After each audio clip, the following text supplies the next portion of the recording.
Optimal performance does not happen at zero stress. I don't want my surgeon to be super chill and relaxed about the surgery they're about to perform. Their optimal performance is going to happen if they have some level of activation before they pull out the scalpel.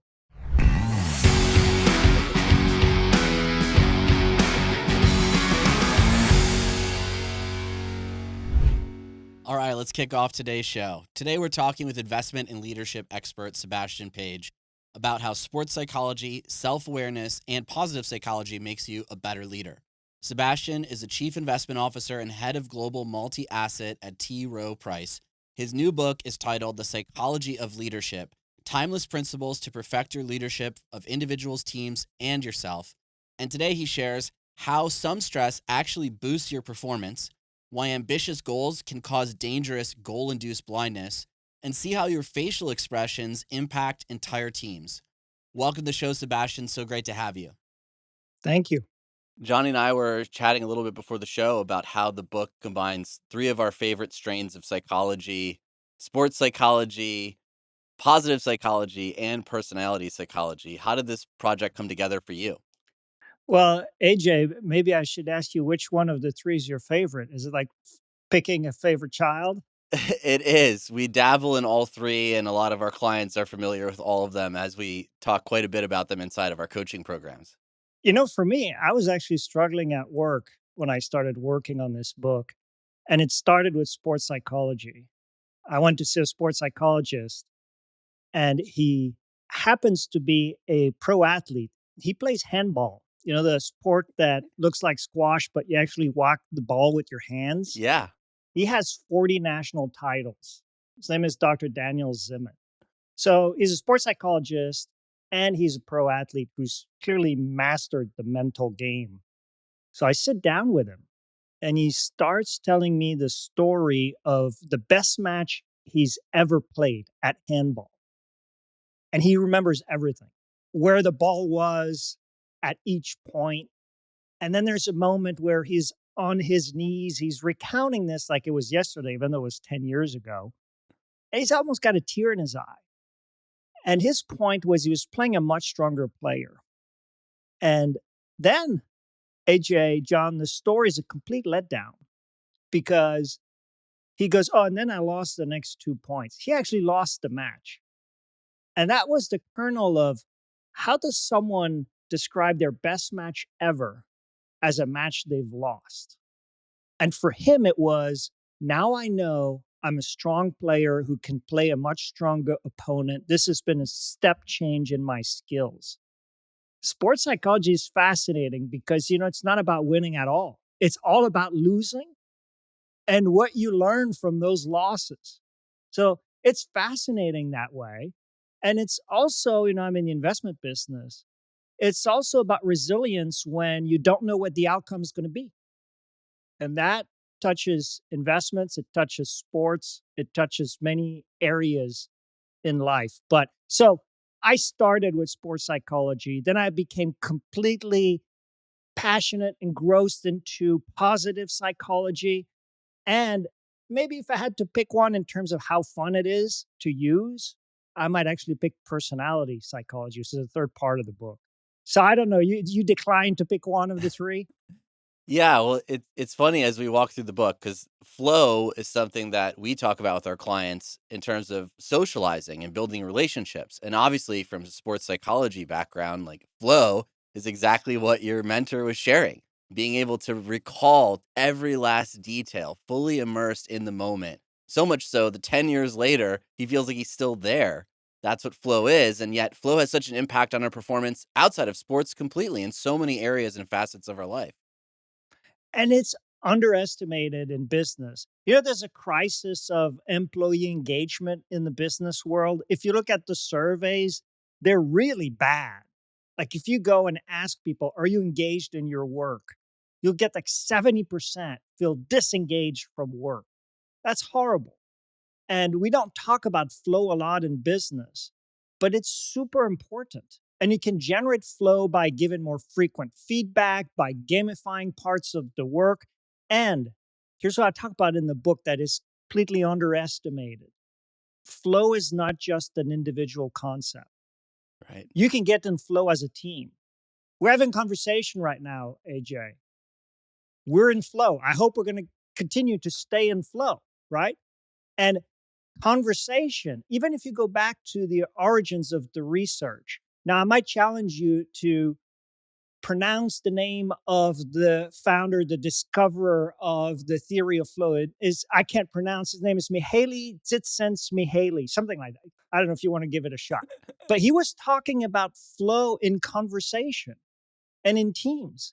So in business, sometimes I'm sitting there with my leadership team and we're debating ideas and the ideas are flowing.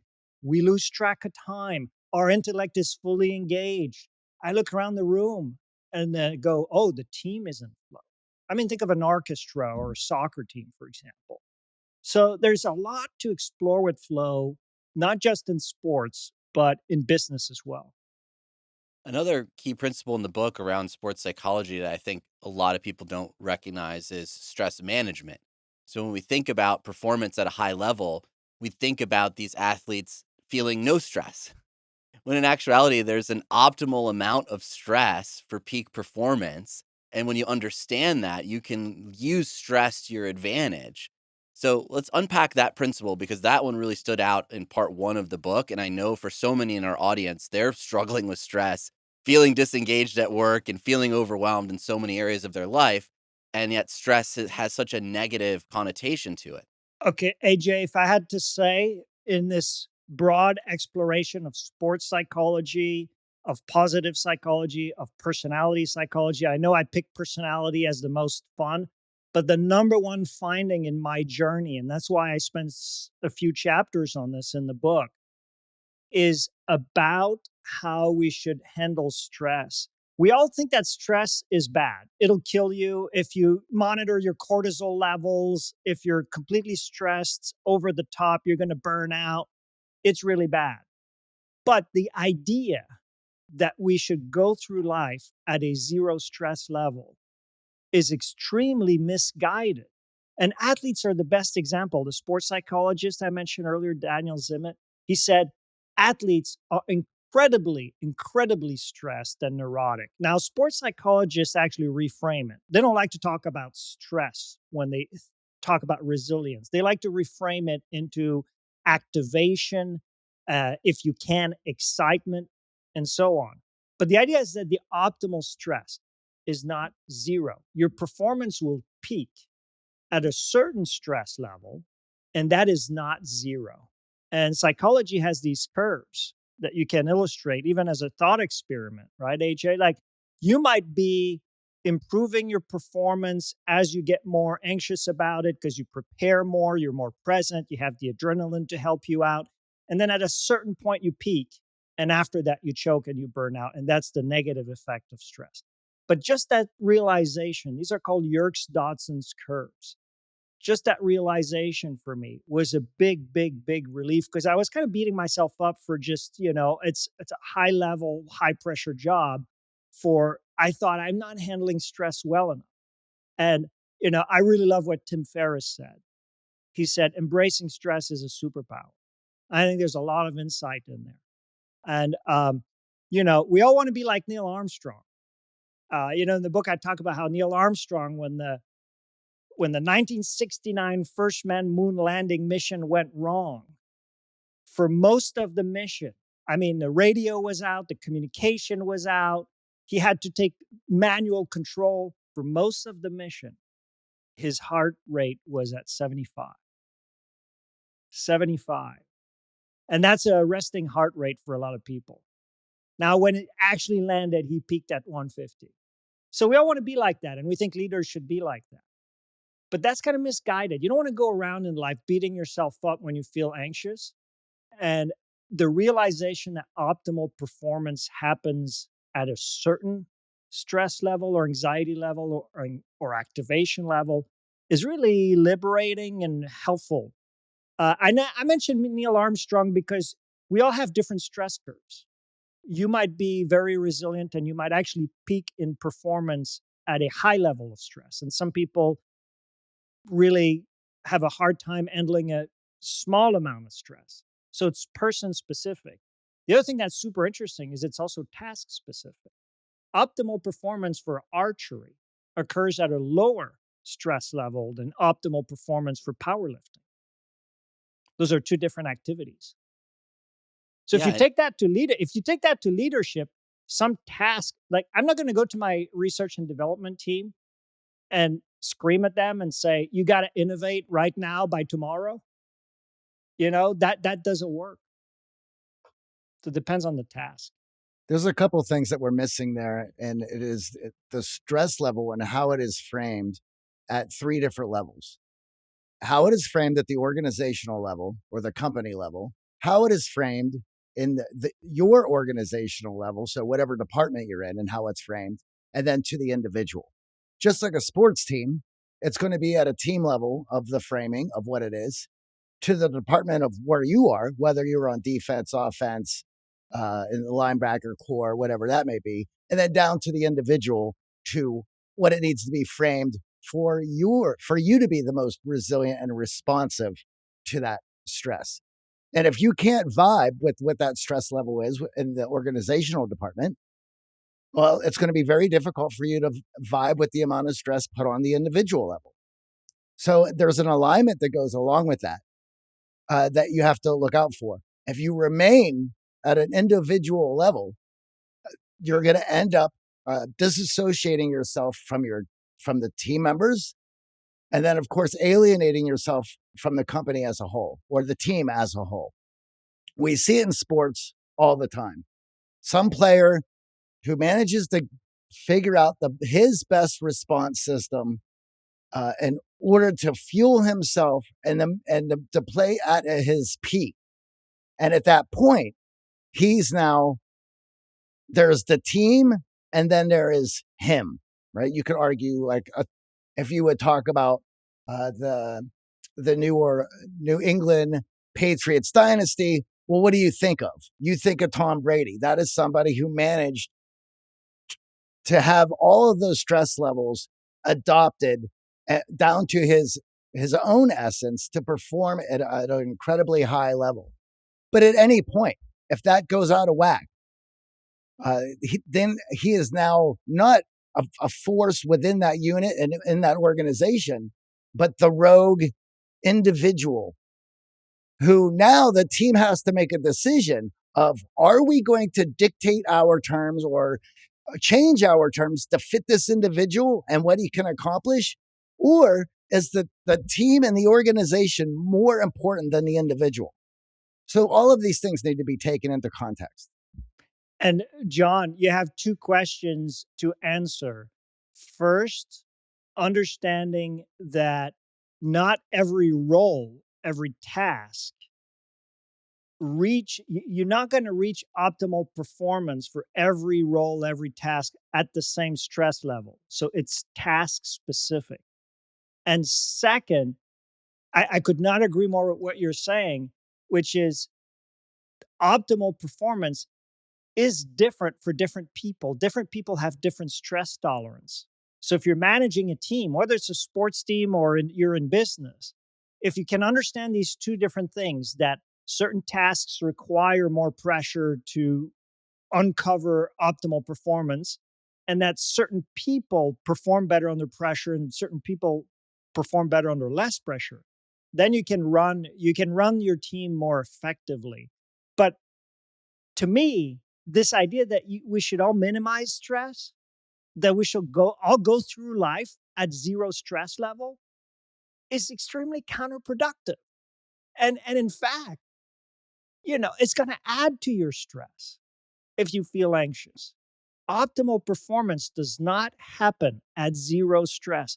I don't want my surgeon to be super chill and relaxed about the surgery they're about to perform. Their optimal performance is going to happen if they have some level of activation before they pull out the scalpel. And as a leader, your team has to see you personally managing stress at a level of peak performance for them to manage their own stress. And we've all been in those scenarios where we have a leader who's not managing stress well, and how that trickles down to the team's performance, the culture, and ultimately people burning out, even just to have limited engagement with that person. We've all felt that ripple effect of the cancer on the team, in large part because they're not optimizing their management of stress, and it hurts everyone involved. As a leader, you really set the tone. And the higher up you go in the organization, and I'm talking more about business than sports, but both apply, the higher up you go, the more people will take their cues from your behaviors. And when you reach a high enough level in an organization, everything you say, how you behave under pressure, and all the way to your facial expression, you can ruin someone's week and without even realizing it. Because people look at you and they take their cue, and you set the tone and you build a culture in the organization. Now, again, it's not about the leader is going to be stressed. The top athlete is going to be stressed. And sometimes it's okay for the coach to kind of throw a chair, just, get the team going. But you always have to remember people are looking at you and they take their cues from you. So there's a level of self awareness you have to develop as you go up the organization. But this idea that the leader is unflappable, always calm, always cool under pressure, again, that's not how the world works. As long as you're self aware that people are looking at you, and I'm basically repeating what you just said, AJ. They're taking their cue with how you're handling your stress. It's not about not having stress, it's about how you're handling it. And, being vulnerable, saying, hey, team, this is a tough moment. This is hard for me. This is hard for you. Just you have to be open about your level of anxiety and how you're managing it. And now you're showing others how to do it. So, I love that idea. People take their cues from you. It's super important. And we're huge advocates of Principle 4 in the book and the impact of relationships on success. And so much of what we've talked about here is that relationship with team members. And you brought up a good point of that self awareness. Well, we actually develop that self awareness by having great relationships, whether it's coaches, mentors, or team members who can lead us back on track to give us that feedback of, hey, maybe you're not managing stress well. And that furrowing of your brow in the moment, the team was chattering about that after and lighting up slack because now they're worried about your management of stress. So, as a leader, how do you approach building those positive relationships that create the self awareness and that self fulfillment around leadership advancement? It's okay to be stressed and you have to be prepared to be vulnerable. You know, don't lose your cool, but at the same time, just be aware that if you, again, go through life trying to bring your stress down to zero, it's not productive and it's not going to work. Now, relationships are key, and we're dipping a little bit into positive psychology, but I'm sure you all have heard or read about the Harvard study on positive psychology. They followed people through a period of over 80 years. It's one of the most famous studies in positive psychology. It's fascinating. There's no other study like this in the world. They asked people how they were doing. They sent them surveys continually over time through their lifetime. And they kept track of measures of happiness. So literally asked people, how do you feel? Are you happy? And just detailed questions. It's a real scientific study. And the punchline is well known, but the people that climbed the social ladder, that got job promotions, that made more money, that were healthy, compared to the people that went down the social ladder or that got sick, that went to prison, that had to deal with poverty, it's kind of shocking, but there was no real material difference in their self reported level of happiness. And there's a very famous result in positive psychology because it's kind of counterintuitive. All these traditional measures of success had very little, if any, explanatory power. AJ, the only one factor that correlated with people's self reported measure of happiness was the quality of their relationships with the people around them. So it's important in a lifelong, thriving, positive psychology sense But if you bring it down to earth, it's super important in a team. It's super important in business. And circling back to what you just said about self-awareness is a really good way to cultivate positive relationships. So in the book, I go about feedback. Athletes need to give themselves feedback. The coach needs to give the athletes feedback. But feedback is, people hate it. But you know what? If you use it carefully and in the right way and with trust and mutual respect, it can be a tool to maintain positive relationships in the work environment or in the sports team.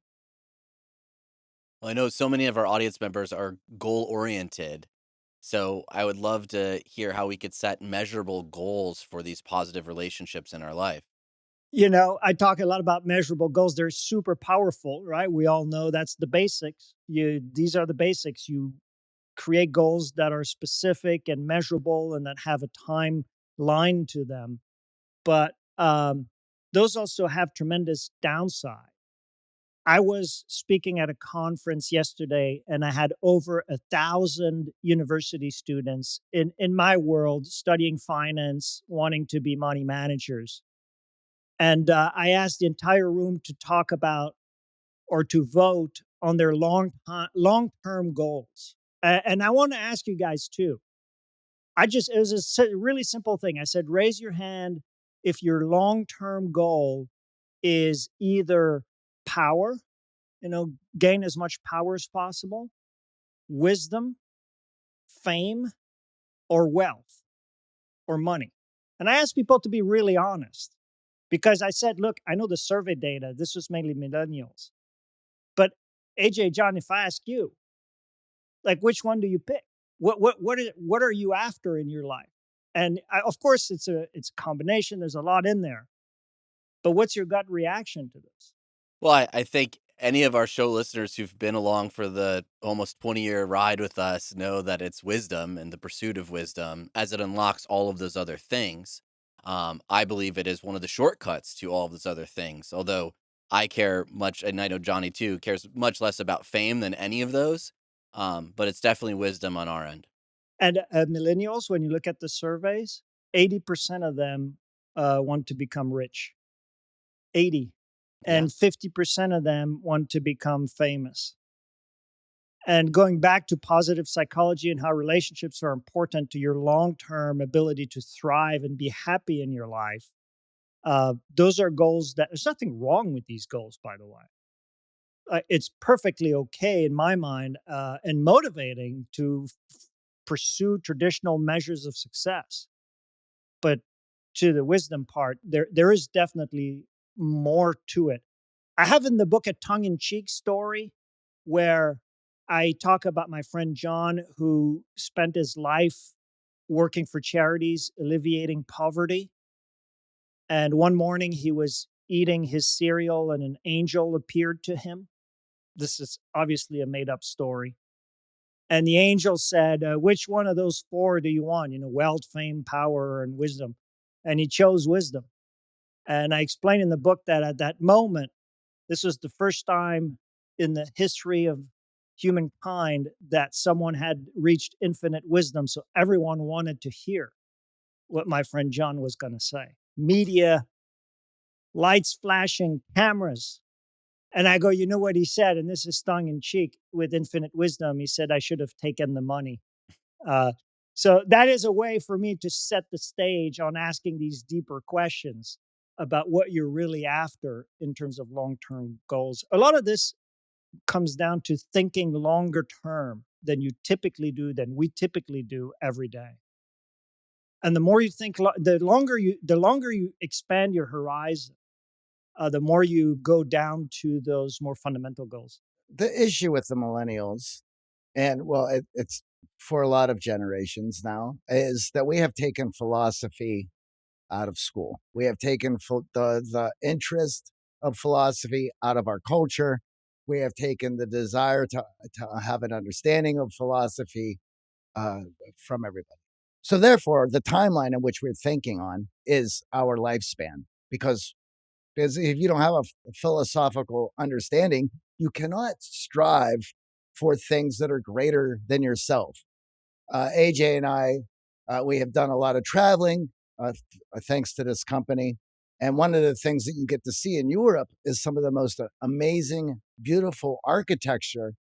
But you're also seeing structures that when the first bricks were laid, those people knew that they would never live to see what they had a hand in creating.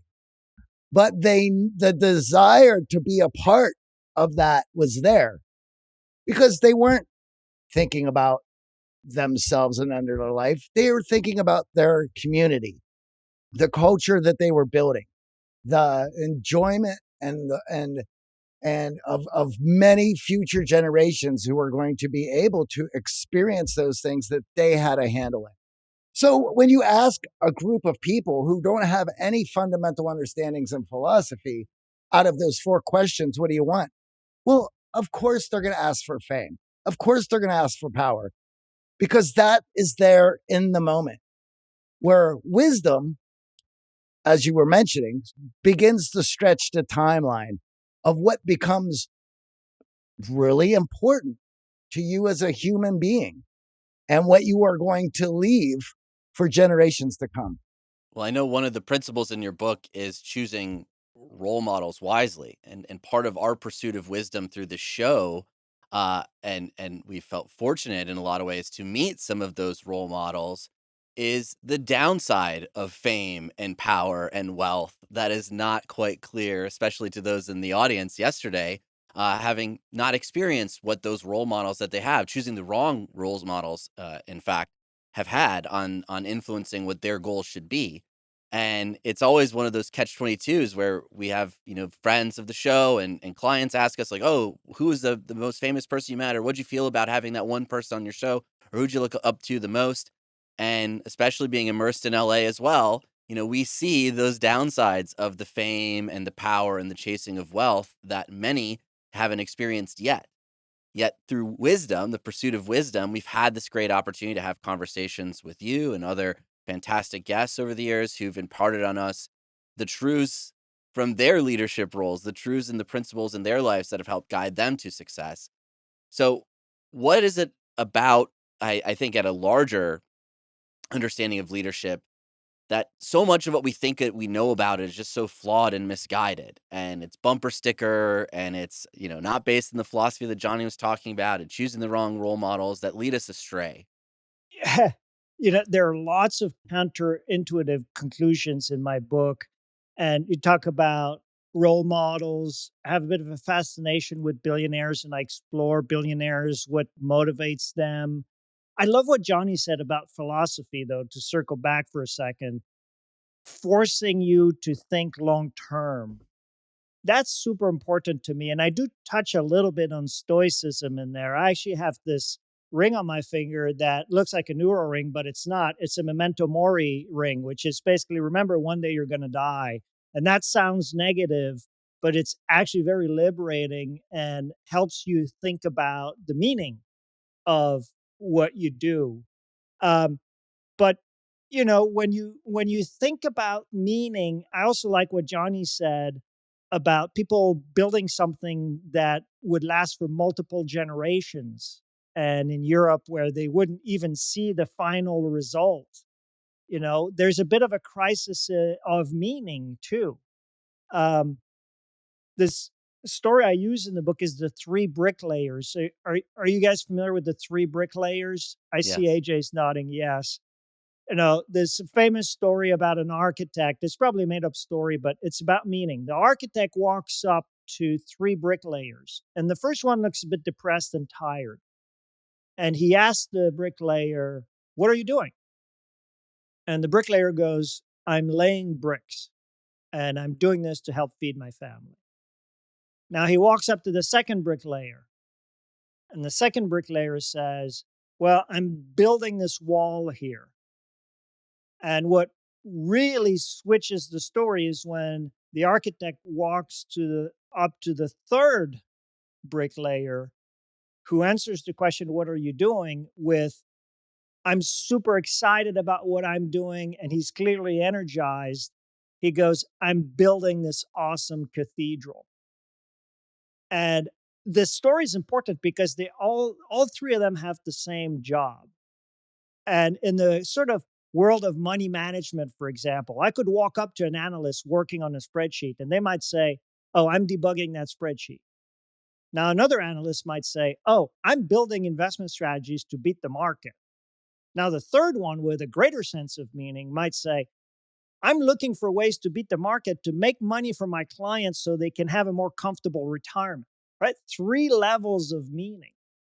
And so that's very powerful. And it's also lacking. We talked about how flow is kind of lacking and not managed well in business. I also think that meaning, we talk a lot about it. There's all popular business books around it, but meaning is also lacking in terms of how you practically do this in your business, how you encourage a sense of meaning. For the students, I won't go over it today, but for the students in finance yesterday, I just talked a lot about the meaning of what we do in money management. And I think it was important for them to hear it. But guys, I want to pause here because we're all saying the right things, right? Wisdom, meaning, think long term, relationships are important. At the same time, I'm I'm conscious we might sound as if we're saying pursuing money, fame, power is really bad and is going to make you unhappy. I don't think that's true either.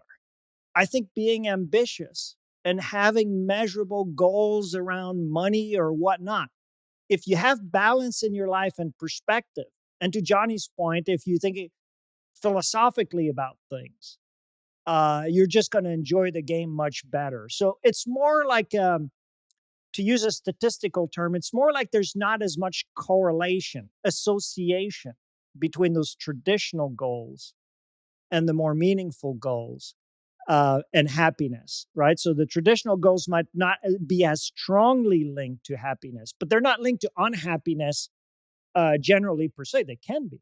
So I just want to add sort of that nuance and caveat because I think there's nuance in a lot of these things in psychology. There's always sort of a couple sides to it that you have to think about.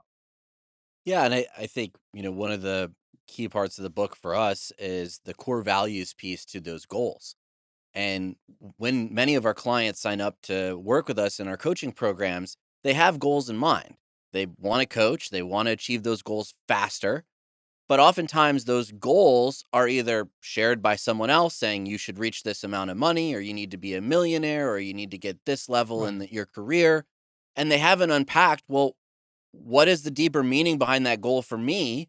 And what are the core Exactly. values behind pursuing those goals that I can engage with every single day, whether or not I succeed in reaching the goal? So we're all for aiming high and creating goals for yourself that allow you to achieve. But have you asked yourself the deeper questions around, well, why is this goal important to me? Is it because of someone else? Is it because of impressing someone else or because someone else told you that should be your goal? Or is it truly aligned with your core value, right? Maybe your core value is freedom and to reach that goal of being a millionaire and allow your parents to retire sooner so you could travel more. Well, that's a goal that aligns with your core value that you're going to get up every day fired up to achieve, even if it takes you a little longer than you had set out for. But if your goal is to be a millionaire because someone on social media is also a millionaire and it looks like their life is cool and it looks like they got cool gadgets and toys, well, it's going to be pretty empty once you actually hit that number. And we've talked to tons of millionaires who've then said, well, I got to reach 100 million and I got to reach a billion in order for me to be happy because they've lost that sense of what is the meaning behind the goal. Yeah. And I know that's a principle in the book, so I'd love for you to unpack your own journey around that because coming from wealth management background, I think many of our listeners assume, well, you just have big numbers as your goals. And you know what, AJ, I do, and I've had for most of my career. I've wanted to get promoted. I've wanted to make more money. But if you bring perspective, value, and balance your life, and remember how important positive relationships are, what's fascinating about billionaires when you read their biographies, almost all of them, if not all of them, are actually horrible at relationships. I think that's kind of interesting in itself when you pause and think about it. The problem, AJ, is and why what we're talking about is so important, meaning long-term perspective, philosophy, wisdom, positive psychology, all these things, why they're so important to bring into your life and your leadership style is the risk, especially in business leadership, of goal-induced blindness. So goal-induced blindness occurs when you have a measurable goal, which is the most powerful kind of goal, and you lose perspective of everything else that's not reaching the goal. So the thought experiment to illustrate goal-induced blindness I want to do with you is about Mount Everest and the deaths on Mount Everest, because that's the typical example that academic psychologists use to illustrate goal-induced blindness. People die trying to reach the summit of Everest.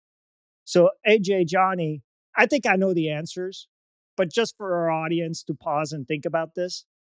And I asked the question to 1,000 students yesterday. I was shocked by the amount of votes that came out of this. So here's the question. I give you a bowl of 100 gummy bears. 4 of them have poison in them and they're going to kill you. And I ask you, what would it take for you to take one gummy bear and eat it? So you have 4 out of 100 that are going to kill you. So if I think I know your answer. If I offer you $1 million, would you do it? Just for the record, I'm guessing it's no. No. $1 billion, I'm guessing it's no too, because you clearly have this figured out, right? But yesterday in the room, I asked people, be honest, and I got a tremendous amount of I got maybe 15% of the hands just at $1 million. And so there's $1 million goal-induced blindness here. But the reason why I use that example is if you want to reach the summit of Everest, you have 4% chance of dying in the process. I don't understand why people climb Everest. And that is, to me, an illustration of goal-induced blindness. A lot of those deaths are not preventable. They're kind of random. And it's morbid, but if you want to reach the summit, you basically walk over dead bodies to get there. And so goal-induced blindness occurs like this, where you just look at something, you want to achieve it, and you're going to do everything. You're going to sacrifice relationships. You're going to sacrifice your health. Early in my career, I was not healthy because I was working around the clock, globally traveling, and your sense of ethics too. A lot of companies have these goals, like Wells Fargo, number of accounts open, and they started opening dummy accounts. Volkswagen, emissions target, the purity of the emissions. They started fudging the emissions stats. Just stay a mile away from the ethical gray zone and realize that this goal-induced blindness, really, it occurs to the best of us. I think a challenge for many, especially early in their career, when they're recognizing, okay, fame or wealth is tied in large part to their success goals for themselves for success, struggle with this idea of discovering their core values. And when we put a list of core values in front of people, they often want all 30 of their on the list to be their core value. So talk a little bit about yourself as a leader and how you approached defining your own core values, because I know that's a challenge for so many in our audience when we talk about core values.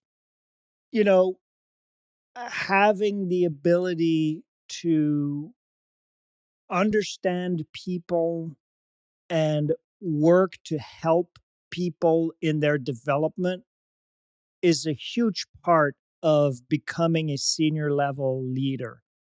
And it's kind of the number one core value for a leader is developing others. And one way to think about it is the real powerful leaders are those that make others around them more powerful.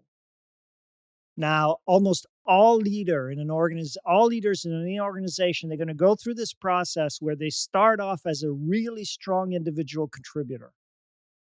And this happens in sports and money management, for example. You're a high producer. So you get promoted into managing a team. And then you might keep going up the ladder and managing larger and larger organizations. As you move into a leadership role, And there's different kinds of leadership. You don't have to manage people. You're a leader in your family, you're a leader in your community, you're a leader in your church. As you go up, your core value, you have to realize that one of your core values, if not the core value, is helping others develop, making other people successful. And so the most successful leaders almost have to kind of make themselves replaceable if they want to continue climbing the ladder and be more effective and increase their impact. That's a big one in leadership that we all go through and we have to develop over time. It's not about you. It's not about you. It's about the organization. It's about the people. It's about enabling others to perform at their best. And we see this in athletes a lot, especially later in their career after they've amassed all of that experience at that sport, being able to put the pass in the right spot for the rookie to shine, being able to line up the team in the right formation for that winger to score the goal, whatever the case may be, the athletes who have built up all of this experience and become the real true leaders, they recognize that it's not about just their own athletic gift. It's about putting other people in the right spot to succeed, even if they're below average players. And you'll see this time and time again. Then they get that huge contract bringing up that below average player and they go on to another place where they're not with that experienced leader and they struggle. And so much of those parallels in sports and in leadership and business are there. And that's what one of the main reasons that we got so interested in sports psychology and had so many great guests on over the years talking about sports psychology, because it does really mirror those experiences in business. But I'd love to really transition to part 3 of the book, because one of the exercises that Johnny and I put all of our boot camp participants for, so these are the people that travel to work with us in person, is through the Big 5 personality test. Part of it is to get an understanding before we meet them of how we can adapt our coaching and personalize our coaching to be successful with them. But part of it's also to understand how they're going to work together with another group of individuals who are joining them for this program. And it's been really interesting over the years to sort of compare what the Big 5 scores are and sort of see what the patterns are for behaviors in our own clients. And we're huge fans of it. But for those who aren't maybe familiar with personality psychology, just talk a little bit about how you came upon it and how it's impacted your career. And we can start to dig into those 5 characteristics or personality traits.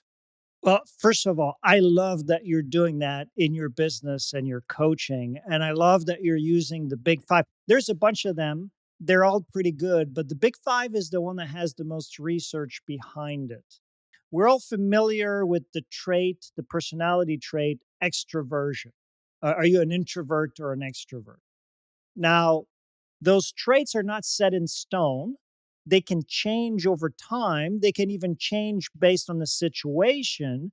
And also, there may be about 40% heritable, meaning genetic, if you will. So it's fluid around those traits, but they do help you develop empathy and understand people. Now, the business world has latched on to extroversion, introversion, and there's a really, really good book about this by Susan Cain about how introverts are somewhat underrated in the workplace and they can make wonderful leaders. But what I'm trying to do with the book is there are 4 other traits, and they're super important too. Openness to experience. Do you like to try new things or do you like a routine? Conscientiousness. Are you neat, organized, or can you sort of shoot from the hip and you're more creative? Neuroticism. Are you someone who tends to get anxious at things and anticipate things under uncertainty? Or are you like Neil Armstrong, which, 75 heart rate while you're landing the moon mission? Um, and so agreeableness is also an interesting one to complete the big 5. Are you someone who's a people pleaser and try to just get along with people? Or do you have more of a sort of intellectual mindset where you like to debate and confront ideas, right? So in the book, I do this thing where I actually map celebrities to both sides of each of these traits. As I said, it's a lot of fun because it helps you understand people. So that's the gist of the big picture of personality psychology and this model with the 5 traits. it's super fun to discuss this with people over dinner and try to guess what they are and what they do. But it's also a real practical way to put teams together. You want to balance personality traits as a rule of thumb within a team if you want top performance. And just as a leader, understanding how people are wired, for me, it just helped me build more empathy with how people react in certain situations. So I'm super happy to hear that you use this in your practice. These things depend contextually as well. So Big time. when you're organizing these groups of people, you can look at those tests as deeply as you like, and you will come up with a hypothesis of what you think a good team will look like.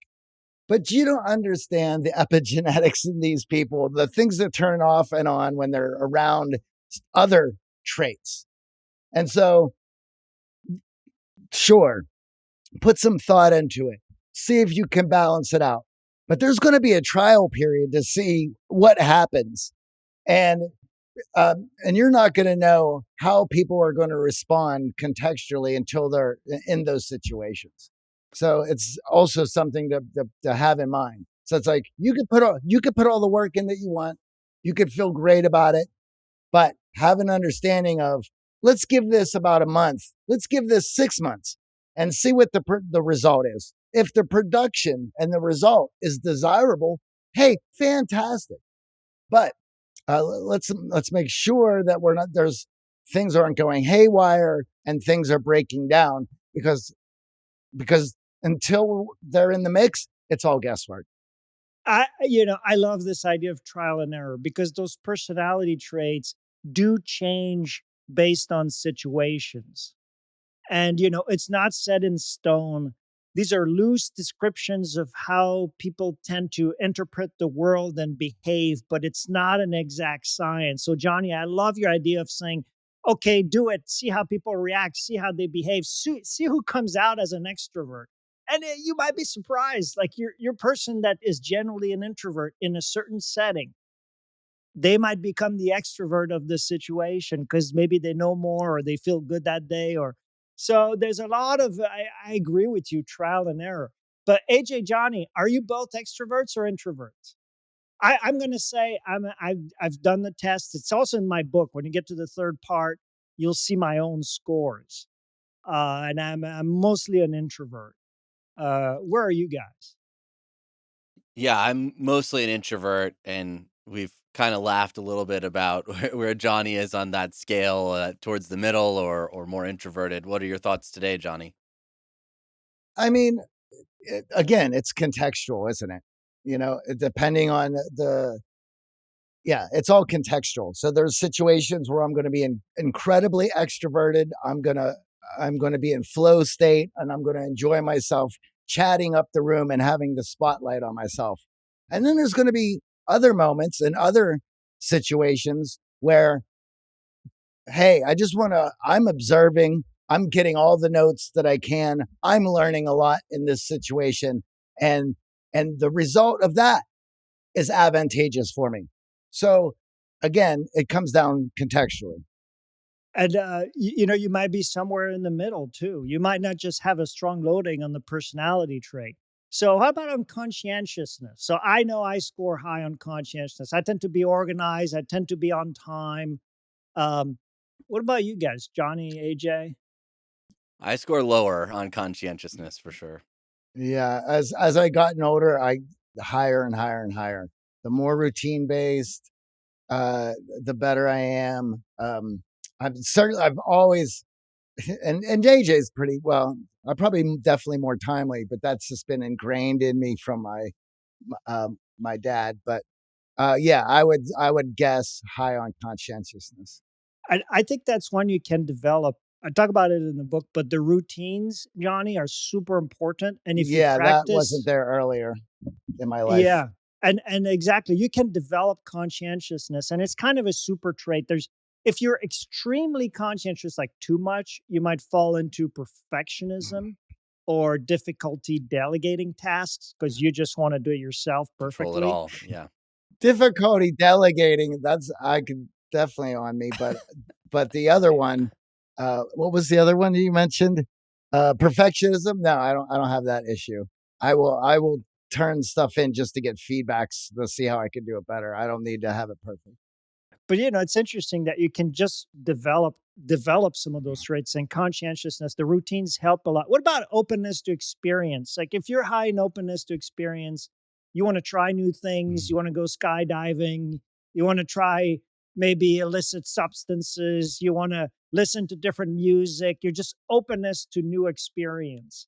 High or low or average? I think we're both high in openness. I would say high in openness earlier in my life, incredibly closed later in life. Interesting. And agreeableness, I'm gonna try to guess here for both of you. Okay. So agreeableness, people pleaser versus you like to debate and give the other side. I'm gonna say AJ high, Johnny low. And by the way, I'm low. I thought I was. Everybody thinks they're high in agreeableness. Then you start taking the test and you think about it. It turns out I'm low. I disagreed with the test result that that I'm disagreeable. That's my guess. Shocking. Where do you self-report? Yeah, spot on for me. Yeah, I agree, and it's only gotten lower as the years go on. And then the last one is neuroticism. So, do you tend to get nervous, generally speaking? By the way, celebrities tend to score self-disclose as very high in neuroticism. They tend to be anxious. And I'm not talking about clinical anxiety here. We're talking Okay. about positive sports and personality psychology. We're not touching any of the clinical issues, which is a whole separate thing, but just the personality trait of neuroticism. High, low, medium, AJ, Johnny? Low. Low. I'm high. And I think that's part of how I perform, right? I have to get a little bit anxious about things, and then it just motivates me. It motivates me to prepare. I need a little bit of adrenaline. Yeah, and I mean, it makes sense looking at celebrities, right? They have to embody a completely different person in order to sell the role. So it requires a level of anxiety around understanding yourself and then immersing yourself in others to try to nail those performances. You look at the best performances of the year and how those characters can take on historical figures and these movie characters that we all look up to and admire. I think it's fun for our listeners, and we'll link up the tests that we give our boot camp participants to just go through it. One, for that self awareness that we talked about, but two, it's actually really powerful as we've discovered around conflict resolution. When you start to actually understand yourself better and you start to look at other people and what they might score in some of these areas, you might realize, oh, okay, well, now I understand why we're in conflict. I stepped on their agreeableness, or wow, they're highly neurotic and I probably shouldn't have been doing what I was doing. You start to really understand how people interact. So it's not just about yourself and your own behaviors, but it really raises that awareness as a leader in others. And it's one of the reasons that we've enjoyed it, looking at our students before they arrive and what their scores are, and then mapping to some behaviors and coaching that they're going to experience working with us going through the boot camp. 100% AJ. And that's why I built this into the book. It will make you a better leader. It will help you build empathy once you begin to understand personality traits. And again, to Johnny's caveat, don't over don't over engineer or overthink it because they're fluid. But once you understand generally how people are wired, there's someone who might always disagree with you. It's got nothing to do with you. It's just how they process information, right? So I'm completely on board with the fact that you've built this in your practice. I think it's awesome. Well, now I'm going to ask you the hardest question. What's your favorite principle from the book of all your children in the various principles you outlined in the book? So there are 18 of them. By the way, you still haven't told me whether you rank sport positive or personality psychology the highest. You've declined to pick one. Uh, to me, um, I think the most important goes back to goals, and it goes back to positive psychology. And if we circle back to what we talked about at the beginning, is the principle about relationships. because so much of our ability to perform, to lead, to thrive, to be happy in life comes down to quality relationships. And I go into this at length in the book, but that's not about unicorn and rainbows and agreeing on everything all the time. Money management teams that always seek consensus and don't debate ideas perform much poorly than those that Yeah. actually kick the ideas around. But it's about like the quality of the relationships is sometimes is disagreeing, but with a tremendous amount of trust and mutual respect. So yeah, that was a tough one. I had to pause a little bit, but I would say it comes down to the principle on relationships as part of the positive psychology part. But I love all of them. I talk about social comparison. We talk about motivation. We didn't touch on this today, and I know we're almost out of time, but social comparison is fascinating too as a source of motivation. And we kind of flirted with this when we talked about billionaires comparing each other, right? It, if you have $600 million, $700 million, hey, why do you need more money? A lot of it seems to be driven by just social comparison. I want more than the next person. Yeah. So there's a lot to uncover there. But I have this story where I was sitting at dinner with a pretentious PhD, and they shall remain nameless, and a Harvard MBA, and they start talking, and there's social comparison going on, and the Harvard MBA asked the PhD, "Where did you study?" And he goes, "Oh, I had a PhD in economics from Princeton. What did you do?" "Oh, I have an MBA from Harvard." And the PhD responded, "Oh, that's awesome. You went to PowerPoint school." So that was an occasion where I thought, okay, I'm sitting down with people who are very much social comparison driven.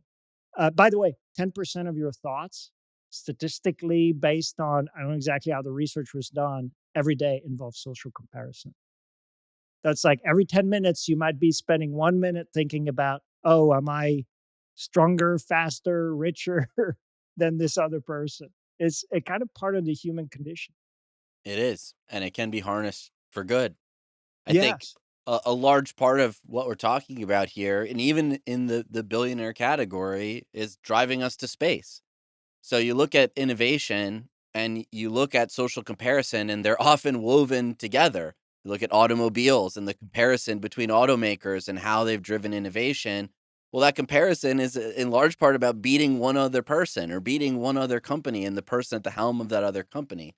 And I know we've on the show here talked a lot of the negativity that goes along with social comparison, especially with complete strangers and the power of social media now to compare across billions of people versus just your neighbors or your peers in school. But it does have some positive upsides, and I think leaders should understand how to harness social comparison for success. absolutely. And on social media, it's kind of like putting social comparison through your veins directly. It's kind of over the top, and it will make you neurotic. Constantly compare yourself to others. But there are ways to harness it. I completely agree with you, AJ, to make it work as a positive force. I talk about running as an intrinsic motivation, right? You get up, it's dark outside, you go running. No one's forcing you to do it. You're intrinsically motivated because it's going to make you feel better. But you're not trying to impress people at the beach with a low heartbeat and skinny arms, right? But at the same time, so runners have a fair amount of intrinsic motivation. But at the same time, I mean, as a runner, I've had my best runs, my fastest runs during a race.